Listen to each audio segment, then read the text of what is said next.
tips on job hunting, the application, cover letter basics, resume do's and don'ts, interview tips and tricks, as well as providing some general career tips. But first, an introduction. I'm Christina Wang. I'm an experienced HR professional. I was born in Queens, New York, raised in Northern New Jersey.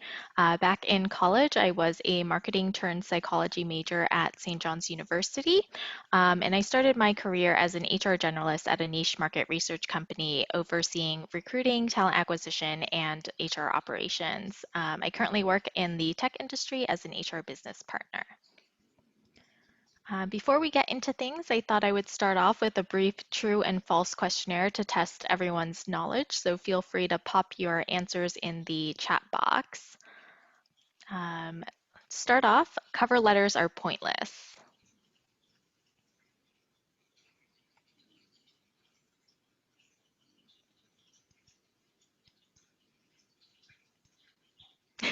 Yes, false.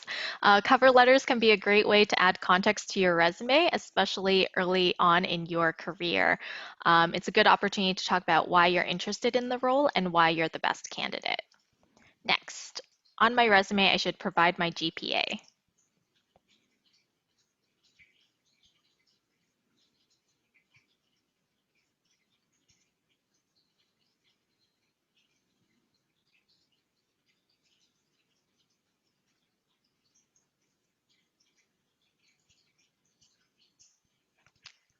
Yep. It depends. So for your first job out of school, your GPA may be a good reflection of your recent performance and is relevant. It's not required, but a good choice to include it if it's high, or so a 3.3 or above. I would also say if it's a 3.0 and above, you can definitely include it as well. And also be sure to include anything, honors related. If it is below a 3.0, unless it's mandatory, I would probably say to omit it. But good response, Victoria. Prior to the first interview, I should ask the recruiter who I will meet with and then do research on each.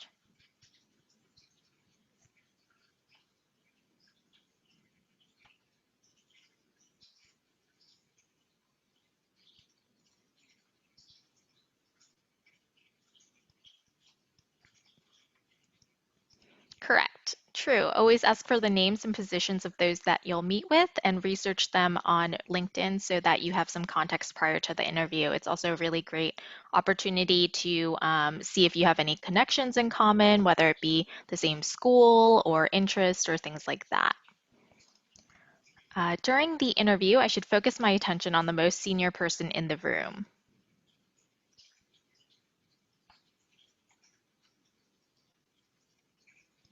Correct. False.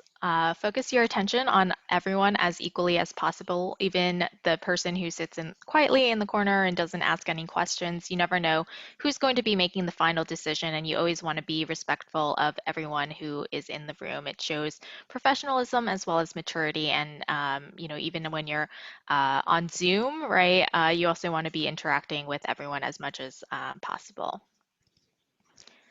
If I don't have any questions at the end of an interview, it simply shows that I did my research and the interviewers answered all my questions.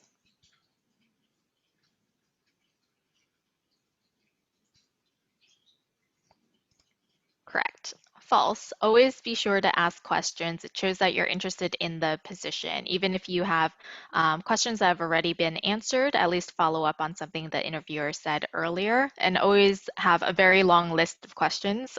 You never want to have, run out of that list.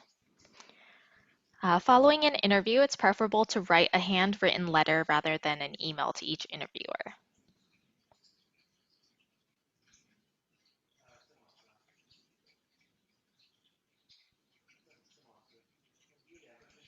Correct. False. In the interest of time, email is now best, especially now that most companies are remote. It's difficult to get people's addresses, so definitely recommend email. Alrighty. So we'll Go ahead and get started.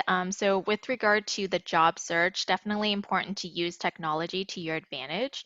There's a lot of job search sites like Indeed.com that allow you to sign up for email alerts for posted positions, and you can even input specific keywords like your preferred location, salary, things like that.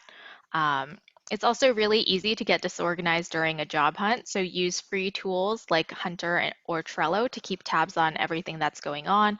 You can track the companies that you've applied to and each position, as well as log the status of each application. So, for example, the date of your first interview, when you've sent the a thank you note follow up, and so on. And you also don't want to just limit yourself to the online application. So try to find and reach out to people who are working at that company of interest and get on the radar of someone who might influence your ability to get an interview. By linking up with those outside of the inside the company, it also shows that you're willing to go above and beyond, and it'll set yourself apart. In terms of application basics, remember that every application is different, so tailor your application to suit the job specifications. It definitely makes a difference. Also, take your time to apply. Don't rush the application process and take your time to put as much information as you can into each application. Do it slowly to the best of your ability and sell yourself on every attribute you have. It can be tedious, especially if you've applied to a lot of jobs already, but most companies do shortlist the strongest applications. And then also do your homework. Find out as much as you can about the company and weave it into your application. Make sure the details are relevant. Focus on the company mission and vision, what the company does, and how they do it. On to cover letters. Some basics I wanted to cover. Cover letters are meant to supplement your resume. So your resume shows your qualifications, your experience, your education, and skills. Your cover letter shows how you are uniquely the best candidate for the role. It's an opportunity to show your enthusiasm for the roles, anything specific in your background that gives you a special connection, like projects you've worked on. It's a way to showcase your writing skills or even just the personality and working style that will shine through in your writing. Create a template and then tailor it for each role. So in order to be efficient, it's helpful to have a template sort of ready. Do your research. The more you're interested in the role, the more time you should spend tailoring that cover letter. Be clear and to the point while also being compelling. Don't make sentences or word choices more complicated than necessary. I think, especially for recent grads, it can be difficult to transition from the college essay mindset to business writing. You need to remember that your cover letter is not a dissertation, and ease of reading is important. So definitely make note of that. And ideally, your cover letter should be about half a page maximum.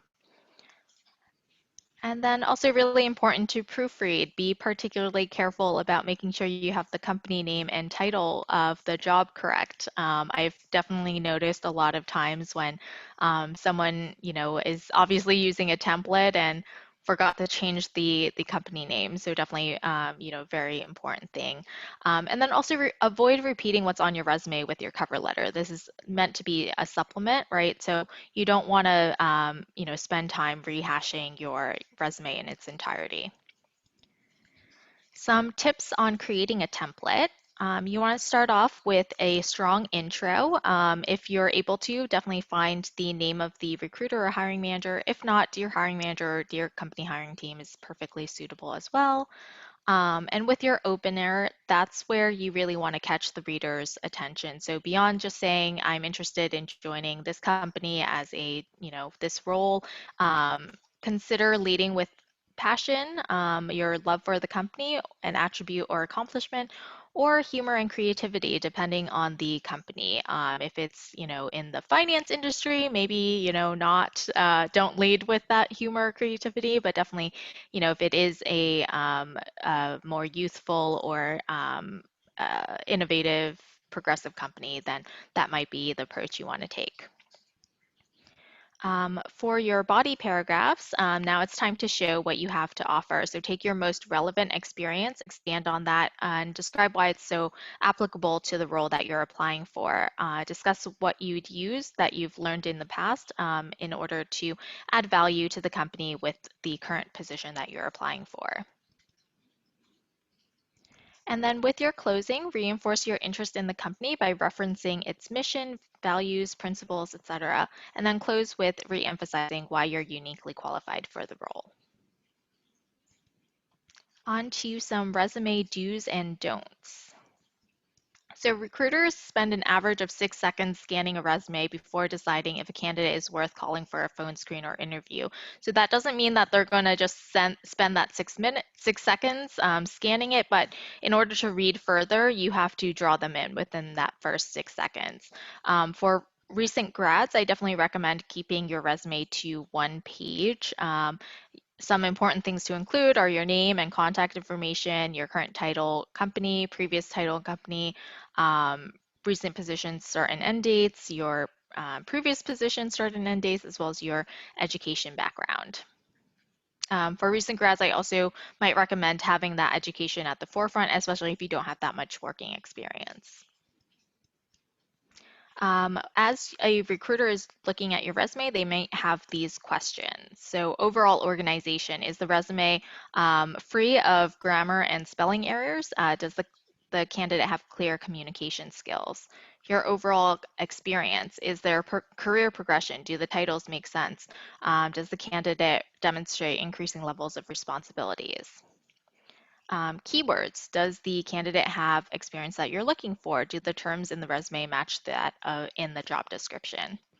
The most recent role, how long were they there? Is that recent role relevant to the current position? Are there any gaps, between positions? If so, why is that? Personal web presence rather. Does this person have their social media accounts linked and are they active on those accounts? And then also general logistics. Where is the candidate located? Are there any special circumstances like working remotely that's required? Recruiters do tend to follow a consistent visual path when reviewing resumes, so an organized layout is definitely very important. So make sure that it's clean and strong. Make sure you have white space. Otherwise, it's very hard to, kind of look at what you need to focus on.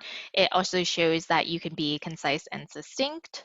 Again, with that, for recent grads without much relevant work experience, you might want to show off and start off with your education after your professional summary and add relevant project work.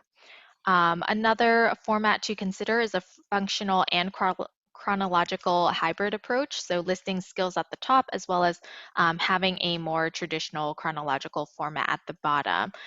It's a good way to feature any capstone projects that you worked on that are relevant for the role that you're applying for or other leadership skills. You'll want to avoid a completely functional resume since sometimes recruiters can think that you're trying to hide gaps in employment or just lead them to think that you're trying to hide something there. So definitely would recommend a hybrid approach. And then also make sure that you're listing your skill sets underneath each of the positions and how you're using them and focus on results as well. As I mentioned, again, you want to identify your achievements, right? Have bullet points with the most noteworthy and relevant accomplishments and recall the challenge, the action, and then the results. I think a lot of times people tend to focus on the action piece of things without stating what the problem your actions addressed and also what the results are. And any leadership experience that you've had are definitely also really important too. And then if you are finding that your resume is running over, have a second pair of eyes looking at it and see where you can potentially cut down. Some resume don'ts. Don't use overly fancy formatting that gets in the way. Don't include personal details that aren't necessarily relevant to the role. Don't use overly complicated formatting, especially with a lot of applicant tracking systems. It can, interfere with the way that your information is parsed. Don't make spelling or grammatical errors.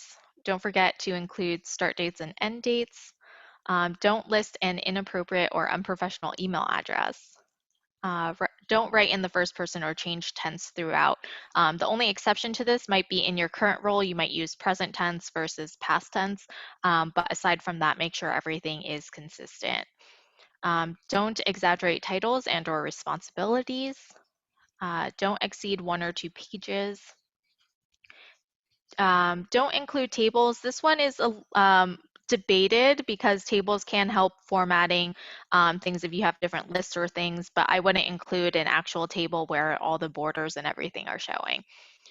Um, don't list an objective that's generally considered to be outdated. My recommendation is to include a professional summary that talks about, what your background is and what you're interested in doing and what you have to bring to the table. And then this one is also kind of debatable in terms of using Microsoft Word's resume templates. For some positions, you might want to use a more traditional format, whereas others you might be able to be a little bit more creative.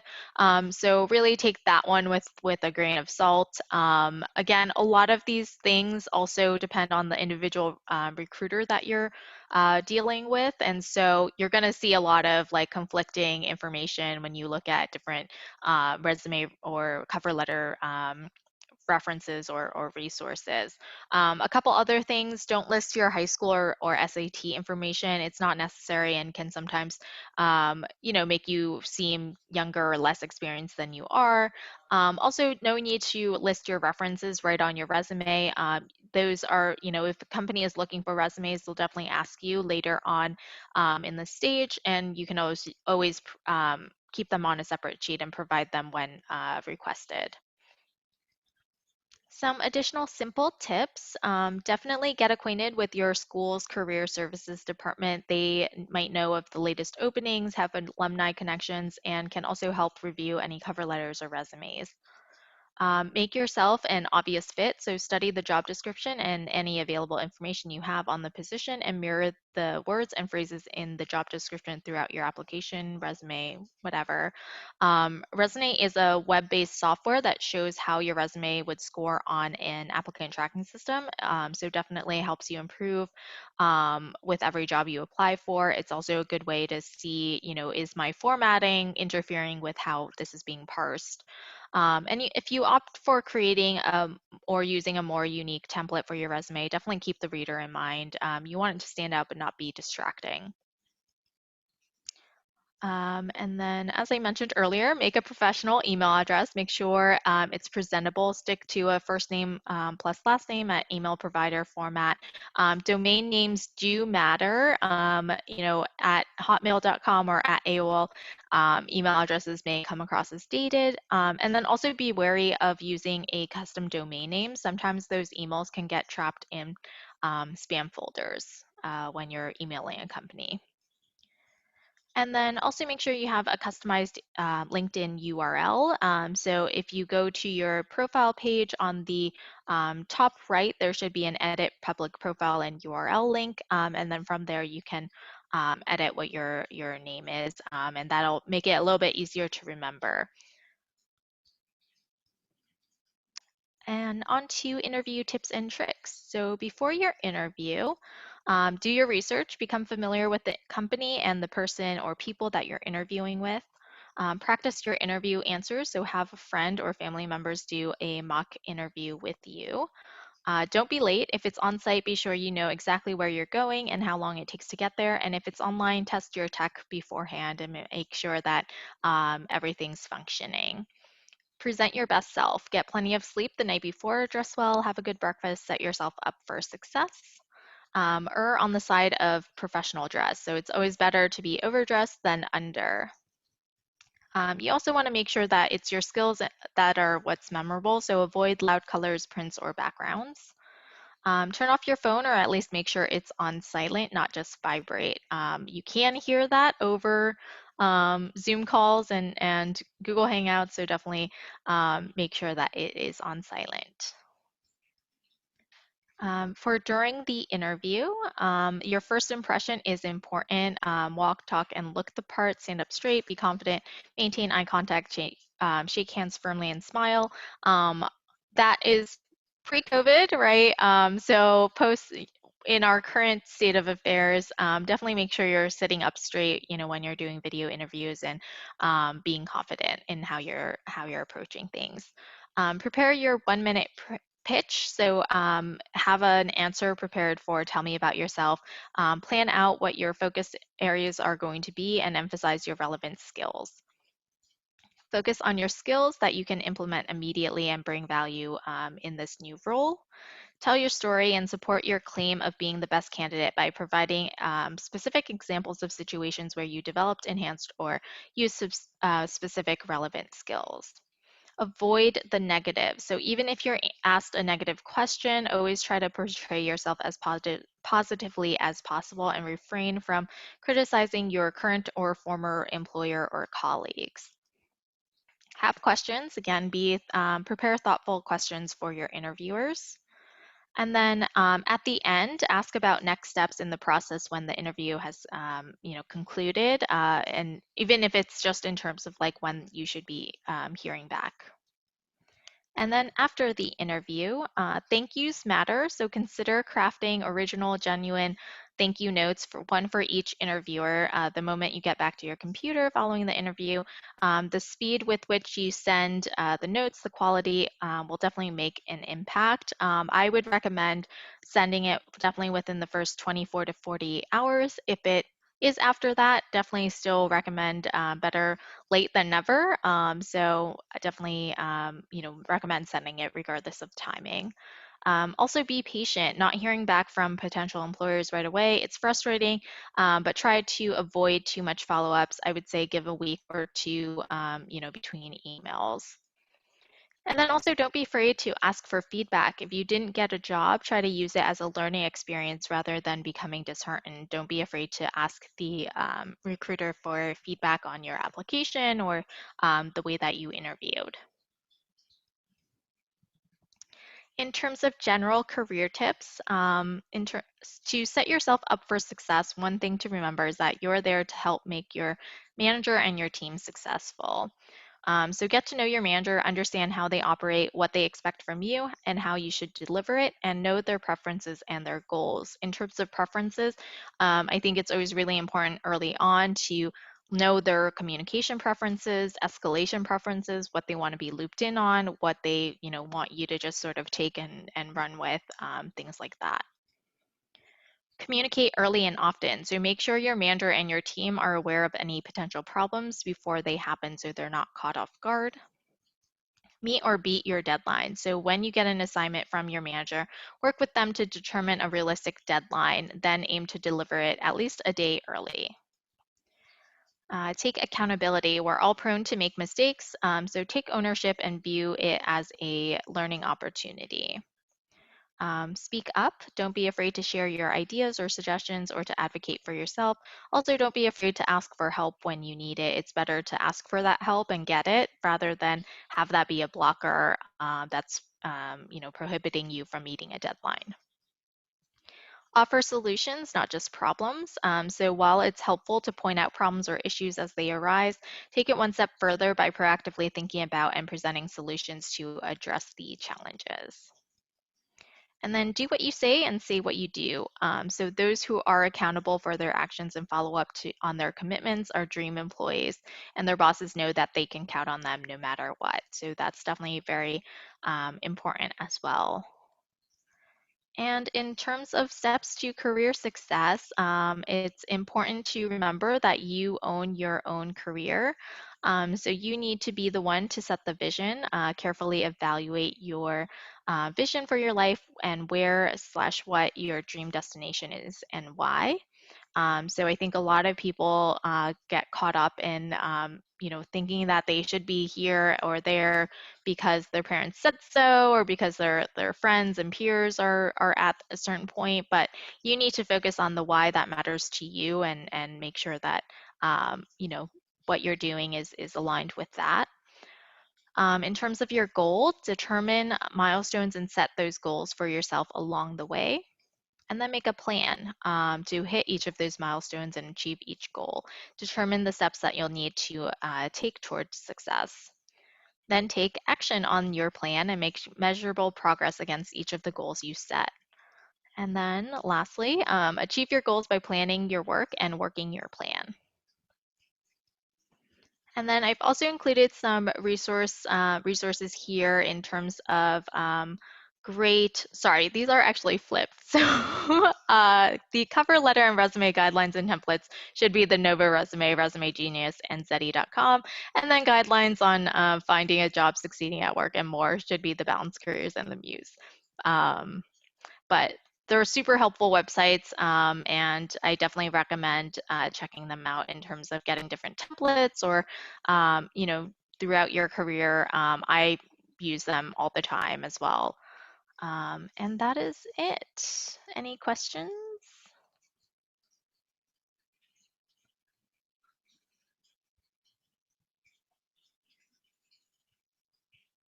Thank you, Christina, for all of those amazing points. I think once we release this recording, this will be immensely helpful for a lot of people because you cover just more than just resume and cover letter. It's like the before, the during, and even after. So thank you so much. I Oh, did of have course.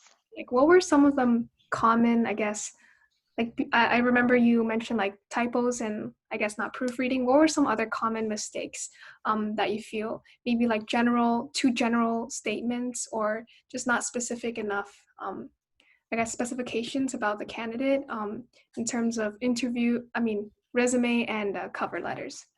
Yeah, I think one thing, I have experience with implementing and managing an internship program at my past organization, and so was doing a lot of recruiting there, and obviously looking at a lot of entry level or college student resumes, and I think I came across a lot of really great and strong resumes, and I was like, oh, this person seems really intelligent and like they could be a good fit, but their backgrounds might not necessarily be something that was aligned with the role at hand. So there were times where I would pass someone up because there were other resumes who were more of a clear fit and also had cover letters and things like that. So I definitely think a cover letter is really important, especially if there's not an immediate connection, right? So the company I was at was in market research. So people with psychology or business or those kinds of backgrounds were like immediate, like, oh, definitely, I see, where this person is coming from.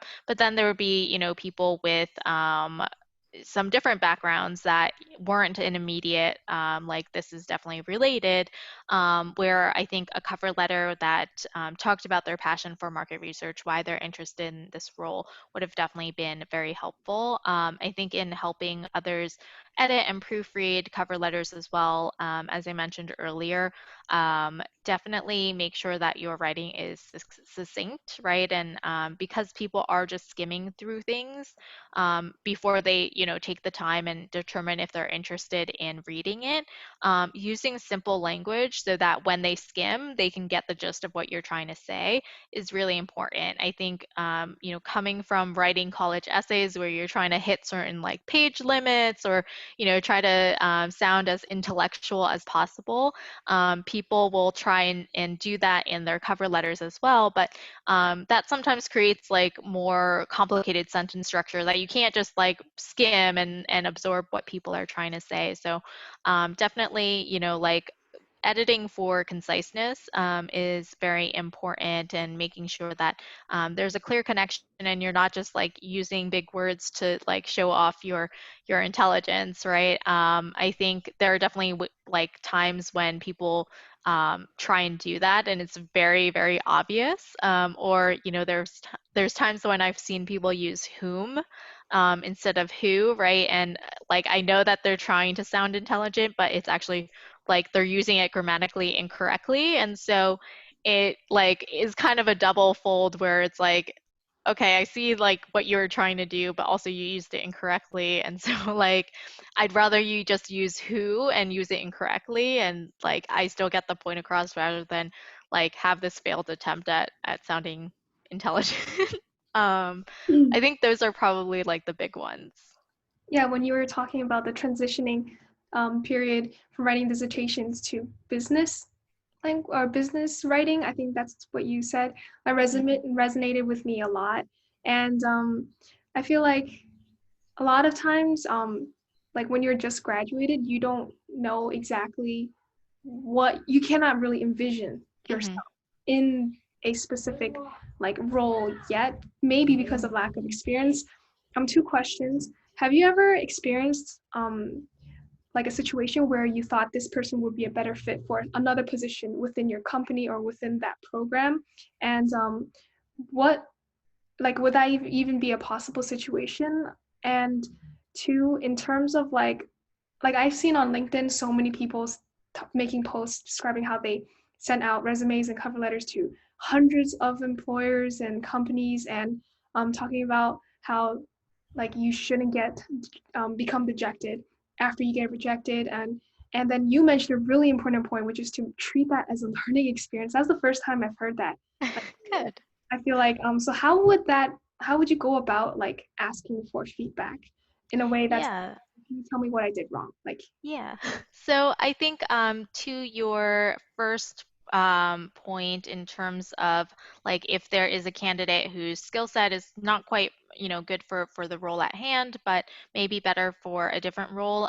When, in my first opportunity out of college, it was a 50-person company, right? So um, for me, I was like managing all of the recruitment. And so I like my method of doing things, I admit, is, may not be possible with other larger organizations, but I was, always try and see, is this someone that we want to keep in mind for future opportunities or, is it, do we have another opportunity open right now that this person might be a good fit for? So, I would definitely keep those in mind and I would let them know like, hey, I would love to consider you for other opportunities. I think for more generic replies where I didn't necessarily think that they would be a good fit, but would still want to encourage them would be, like make sure you check out our career site and like, feel free to apply. But I always try to be as genuine as possible in my communications, right? So if I tell you that, I think you would be a great fit for other roles in the future, like I wouldn't say that if I didn't mean it. And so, um, I think there's definitely an opportunity to keep in touch when recruiters do say that and just assume positive intent and that they're not just telling you what you want to hear. Um, I think one situation that stuck out at me was there was a person with a very academic background. They had like tons of experience, research experience, and whatnot. But the business was looking for someone with more of a corporate background who has experience to draw on. And so I had let him know, like unfortunately the hiring team has decided to move on with other candidates. And they, wrote back to me and asked for feedback or, what led to this decision. And so I explained, we're looking for someone with a little bit more corporate real world experience.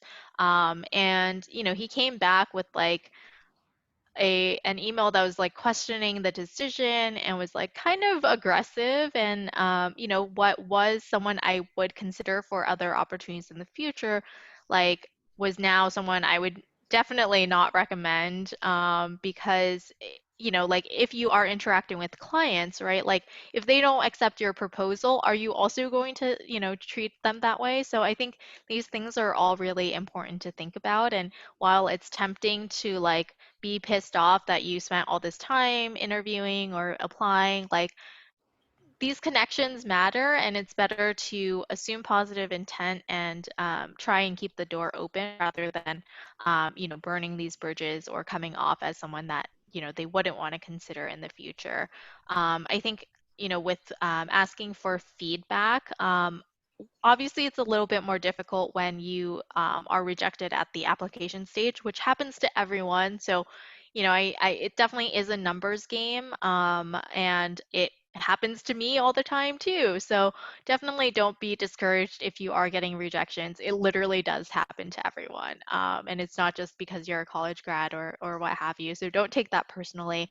I think if you have gone through the interview process, it's definitely fair to say, thank you for the update. As I'm someone who is always looking to improve, if there's any feedback that you could share with me regarding either my application or our interview, I would love to have that feedback, and then best of luck with your candidate search, right?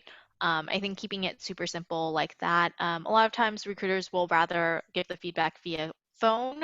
So if they like ask you to schedule a call, like that's usually what they'll do. And also there are a lot of cases where recruiters won't give any feedback. And again, don't take that personally, right? Like people are busy, and there's also sometimes company policies that prohibit people from giving feedback. And so it's definitely worth asking for. And I think that's also a good tip for the rest of your career too, right? Like it's always worth asking for things. The worst people can say is no. And so, if there is another promotion that you want to go for, like make that known and talk to your manager, and be willing to advocate for yourself. Obviously don't act entitled about it. I've also seen a lot of recent individuals who are entering the workforce acting as if, oh, I've been in my position for a year or 2 years, and now it's time for me to get promoted. But then they're also potentially not meeting the expectations of their current role. And so if you're not doing that, then like there's no way that you can get promoted. And it's gonna seem like you're just looking for progression without putting in the work. And so ask for what you want, but also be willing to put in the work to get it. Thank you for that. And do you recommend people staying in touch with HR, I guess like recruiters and interviewers? And how often has that happened for you personally as an HR professional? Yeah, I mean, I think it's definitely good to keep in contact. So whether that be like sending them a LinkedIn connect afterwards or something like that, definitely try and include a note whenever you are sending those invites. I know it's difficult on the phone because like when you click connect, it sends the invitation directly. You have to like go through the other means to like personalize your invite and whatnot, but definitely try and do that just so people, like I'm sure a lot of recruiters are getting a lot of invites. And so, definitely try and stick out there. I think, in terms of follow up, I wouldn't just like casually check in. I would make it a little bit more pointed, especially if it is a recruiter who said, like, let me know if there's any other opportunities you're interested in. So if there is an opportunity, like checking in then and saying, hey, I just, came across this opportunity, was would love to apply and see if, my background is a good fit. Um, Things like that. And also, if you see they get a promotion or like, they post something, like interacting with them through those means and keeping a genuine connection. I think a lot of times networking can be really transactional, which is to both parties' detriment, right? Like I don't want to be treated as like a transaction, someone you're just using to like get what you want, right? Like so forming those genuine connections and just like treating it almost as if like you're trying to gain a new friend, right? But not like being too personal, but keeping that in mind, and how you can maybe add value to the person as well, right? Like if there is a business problem that came up during your interview process and you are now connected to one of your hiring managers on LinkedIn, right? Like if you come across an article that might address that business, problem or challenge that they talked about, like sending that to them and saying like, hey, I came across this, it was relevant to our conversation, just wanted to,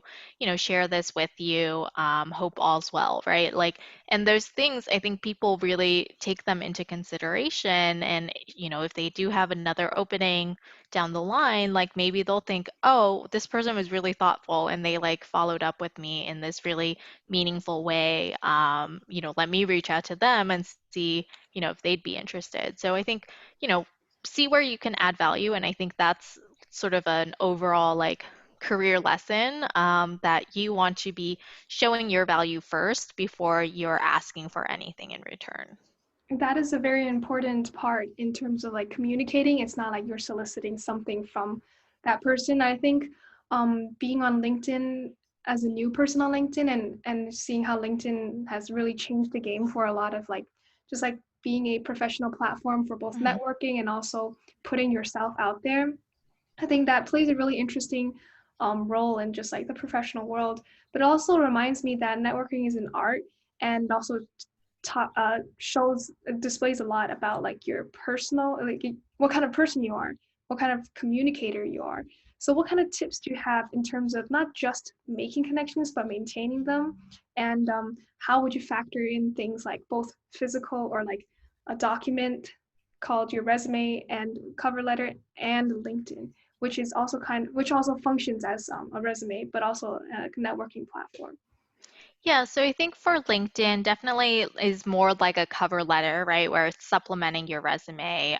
For me, like on my LinkedIn, under each of my opportunities, I just have a brief blurb about the company because I don't want to necessarily be redundant. And then if I do update my resume, I don't want to like have to update all these other pieces. So that's, like my personal approach. But you can also list like your general like key achievements or things like that. I would keep it a little bit more generic than your resume, for example. And if you are applying to specific roles where you're tailoring your resume, obviously, do that with your resume. Don't necessarily have to do that with your LinkedIn.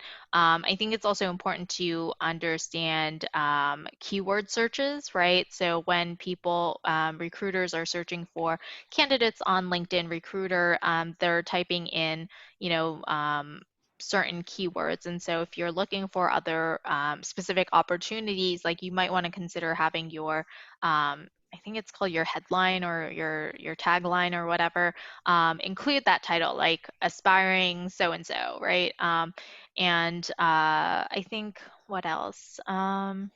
I think it's also a good, like it is a networking platform, right? So building those connections is important. I think, depending on your comfort level, putting yourself out there and talking about, your career journey or, things like that is definitely helpful in terms of giving people a better picture of who you are as a person. For me, I, have in the past have generally used LinkedIn as like a way to enhance like my employer brand, right? So like would post opportunities for at past companies or current companies, right? And wouldn't necessarily use it as a platform for myself. And over the past couple of months, I have been using it as more of a platform for myself. And one thing I kind of struggled with at the beginning was like, especially because I am talking about like social justice issues, right? Like, and not everyone is going to have the same opinion, but I also felt like I couldn't keep silent and be complicit in perpetuating injustices in the workplace, right? And so I felt like I needed to speak up, but there was definitely like a sense of like, oh no, will like, future or even my current employer see this and like think negatively of me, or is this going to like close job prospects for me? But I came to a really important realization in that like if they did, if a job employer were looking at my profile and they saw this and they were like, oh, she wouldn't be a good fit here, then they're kind of doing me a favor in like already like um, disqualifying me because I wouldn't want to be at an employer that doesn't like Mm. value my perspective and like doesn't see social justice having a place in the workforce, right? So I think there's a good balance to find there, and each person really needs to determine that for themselves. But I definitely think that authenticity and being genuine, even, on a networking platform is very important. That's how you form those strong connections versus if you're just going into it looking for what you can get out of it. Thank you. I think in two previous webinars, we covered one speaker talked about how what's more trendy or what's more like looked as a value add is not being a cultural fit, but like having cultural like significance in your own individual perspective and what you can bring to like a company culture. So I think that really made me realize that now. And tying back to another, I think it was a PR professional who was speaking on this topic of kind of how media is different forms of media, like paid media, like advertising, and your social content. So, what your company is putting out in terms of whatever content you choose to put out, that could cross boundaries in terms of like social justice and news and business statistics, like your company's Hmm. so a lot of like lines are blurring almost. And like for Project Snapshot, we kind of in our weekly newsletters and on our social media, we also put out we tie in current events. So like the elections, voter registration, filling out the census, stuff like that. I think it does add a personal touch and it makes your company seem more human, right? And it's a basic thing because it's a human run and for human processes like these institutions. So I think you bring up a great point. And I just want to ask like one last question. Sure. What boundaries do you set for yourself in terms of personal, professional, family, emotional, stuff like that? It might feel like when you're in a professional setting, you have to suppress certain parts of yourself, which is, I guess, it's a given because you can't just, um, I Say guess, whatever you want. yeah, exactly. It is a professional setting, right? There's Right. a reason for that. Yeah, I think especially being in HR, there's like another layer of that, right? Because you are serving sort of as a representative of your company. And so, there's certain things I would say on like, say, my personal Facebook page that I would never think of putting on my LinkedIn, right? Like my LinkedIn is still like, advocating for social justice, but like I'm not going to share my political views, be critical of our president or something on LinkedIn, right? Whereas like on my Facebook page, I might be. I think in terms of like setting those boundaries, it's really up to each person individually. Like I definitely know there are personalities on LinkedIn who are very blunt, and I actually really appreciate it because I think, people do need to stop sugarcoating things, especially like talking about white supremacy and how it shows up in the workplace, right? Like I might not necessarily be able to speak that candidly, but I certainly really respect people who do, and because it needs to be said, right? Like at the end of the day, it's still something that is totally valid, and I think it's really determining, how much you're willing to risk. For me, I'm lucky in that I am, somewhat like am at a mid-level career stage, right? And so I have a lot of experience already. I know like the value that I can bring to any organization. And so like, if I were to lose my job over something I posted on LinkedIn that I strongly believe in personally, um, it's wouldn't necessarily be the end of the world for me because I know there are companies out there who will respect me and who will value me and what I have to bring. I think obviously earlier on in your career and earlier on in my career too, I was a lot more hesitant to like make sure that I'm coming across in a way that like companies will find beneficial or what have you. Like I received interview feedback that I would seem too pro-employee, which like blew my mind, but also like definitely did change the way that I interviewed after that for a period of time, right? And wanting to make sure I am emphasizing like looking at things from a company perspective and you can't necessarily control how other people receive whatever you're putting out there, but you can control like how you're messaging it and um, and putting best intentions out there. I mean, I wrote a piece about like HR like the vision for how I think HR should be in the future, because it has been very compliance focused and rules focused, right? And it is also very homogeneous. Like there's a lot of HR folks who are women and who are white, and policies that have been created are centered around that experience and not necessarily others. And so, think about dress codes, right? For example, like a lot of companies have had dress codes that ban dreadlocks or things like that, but that's not necessarily very culturally aware or respectful. And so, it was essentially saying that people should be more aware and should be centering these policies around different marginalized populations as well, and whatnot. And so my piece was trying to more so be a call to action and, point out what the faults were, but also, say what we can do going forward.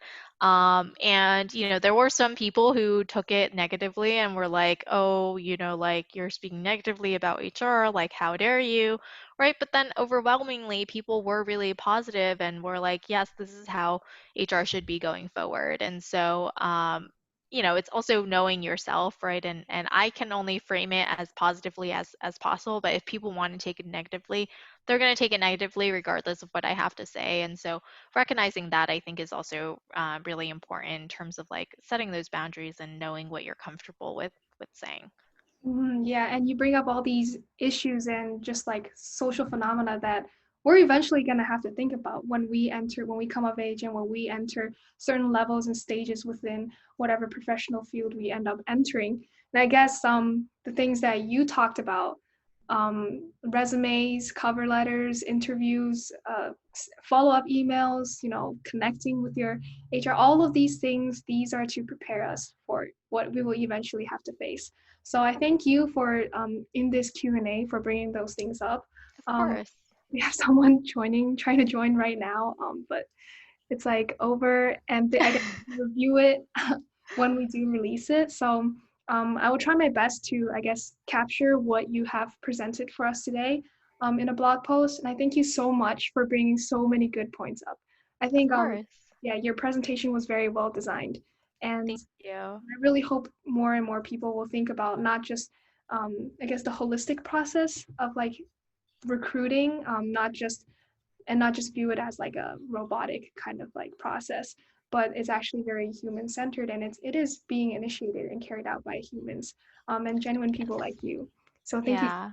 No worries. And one thing I would like to add is that, I know when you're looking for your first job out of college, you want to get a job, right? But it's also important to know your value and that you deserve to be in a job that makes you happy. And so, evaluate what you want as you're also interviewing the company, right? And so don't be afraid to ask the tough questions. Yes, that might mean, you don't progress further, but if a question you ask that's genuine and wanting to get a sense of the company culture is not well received, then you're saving yourself a lot of heartache because if you do go into that culture and it's toxic, you're going to be looking for another job and then, that's going to be stressful and you're going to have these short stints on your resume, right, which is also not going to look great.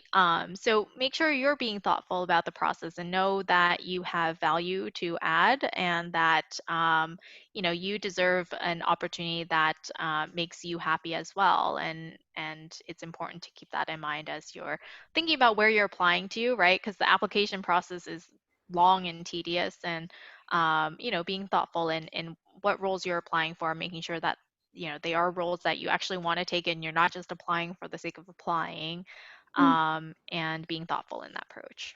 okay, thank you so much. I will admit Yeah. this new member and just to let them know that the it will be available.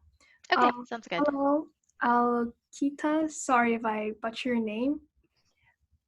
Hello, sorry about this. But the webinar has just concluded, and Christina has been very kind to leave us with a recording and a presentation. Wait, I should stop the recording.